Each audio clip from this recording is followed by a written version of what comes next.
फडणवीस सरकार मुर्दाबाद, फडणवीस मुर्दाबाद, फडणवीस मुर्दाबाद, अजित पवार मुर्दाबाद, शिंदे सरकार मुर्दाबाद, शिंदे मुर्दाबाद, भाजप सरकार मुर्दाबाद। जय जय भीम, जय भीम, जय भीम, जय जय जय जय जय भीम, जय भीम, जय भीम। महाराष्ट्र सरकार मुर्दाबाद, मुर्दाबाद, मुर्दाबाद। अरे मुख्यमंत्री मुर्दाबाद, मुर्दाबाद, मुर्दाबाद। समाज कल्याण मंत्री मुर्दाबाद, मुर्दाबाद, मुर्दाबाद। शिष्यवृत्ती आमच्या हक्काची, नाही कुणाच्या बापाची, शिष्यवृत्ती आमच्या हक्काची, नाही कुणाच्या बापाची। संविधान के परिसर में आज भव्य ऐसा आंदोलन किया गया। इस आंदोलन का मेन उद्देश्य क्या था, ये जानेंगे क्या है। आप बताइए कि आंदोलन का क्या मेन उद्देश्य था। उद्देश्य ऐसा है कि जो महाराष्ट्र स्कॉलरशिप में बहुत कैप्स लगाए हैं, 75% का कैप लगाया है, इसके वजह से हमारे स्टूडेंट्स को प्रॉब्लम हो रही है, क्योंकि अभी ये रिसेंटली ऐड किया हुआ कैप है, रिसेंट डेवलपमेंट है। तो अगर किसी को 12th में उससे कम आए हैं या 10th में 75% से कम आए हैं, तो उसके लिए नाइंसाफ़ी हो गई है। तो मैं चाहती हूँ कि ये हटाई जाए कैप, और इनकम की जो कैप है वो भी हटाई जाए, क्योंकि जो फॉरेन एजुकेशन के लिए खर्चा होता है वो मिनिमम 50 लाख से तो ऊपर ही होता है, मिनिमम 50 लाख से ऊपर होता है। तो 8 लाख अगर कोई कमा रहा है तो वो उसके लिए पॉसिबल ही नहीं है। और बाकी का खर्चा भी अगर गवर्नमेंट सपोर्ट नहीं कर रही है हमको, तो फिर जा ही नहीं पाएंगे स्टूडेंट्स। तो आखिर में मेरी ये मांग है कि सरकार ने ये कैप्स हटा देनी चाहिए, और समाज के डेवलपमेंट के लिए, वुमेन के डेवलपमेंट के लिए, जो वीकर सेक्शंस है सोसाइटी के, उनके डेवलपमेंट के लिए सपोर्ट किया जाए, ना कि सिर्फ जो ऊपर है ऑलरेडी उनको और ऊपर ले जाने की कोशिश करें। और ऐसे ही बहुत सारे पॉइंट्स हैं जो कि बहुत ही ज़्यादा इलीगल है।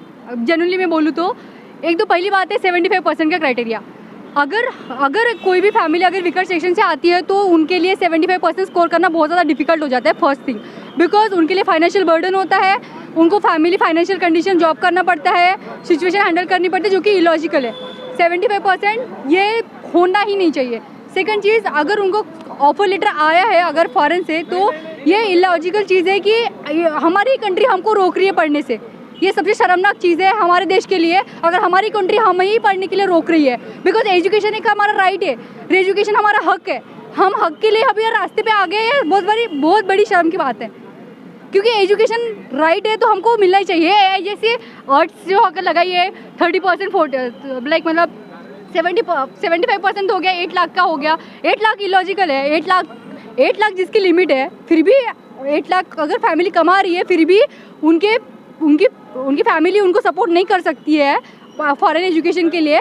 तो उनका क्या, जो बहुत ही कम कमा रहे हैं, जो 1 या 2 लाख कमा रहे हैं, उनके बच्चे तो है टैलेंटेड, वो फाइनेंशियल उतना भी सपोर्ट नहीं कर सकते, तो वो तो कुछ नहीं रहेंगे ना। और मुझे ये मैं दावे के साथ कह सकती हूँ, हार्डली 1 या 2 या कोई भी नहीं जाएगा इस साल महाराष्ट्र की स्कॉलरशिप से। तो फिर स्कॉलरशिप किस नाम की है?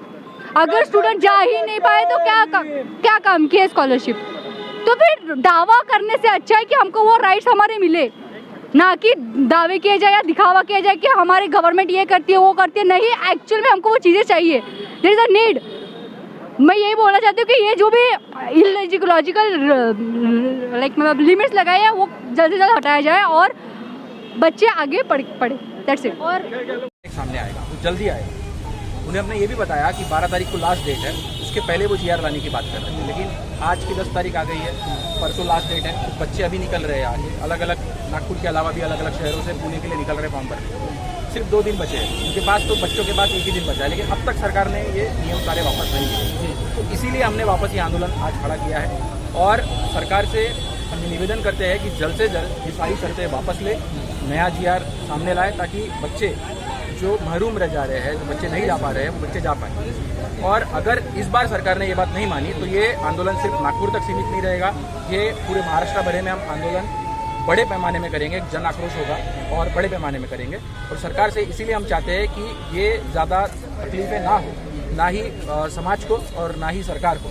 तो सरकार ने एक हल्की सी तकलीफ की झलक देख ली है लोकसभा के इलेक्शन में, तो सरकार ने वहाँ से सीख लेते हुए समझना चाहिए कि विधानसभा का इलेक्शन भी पास है।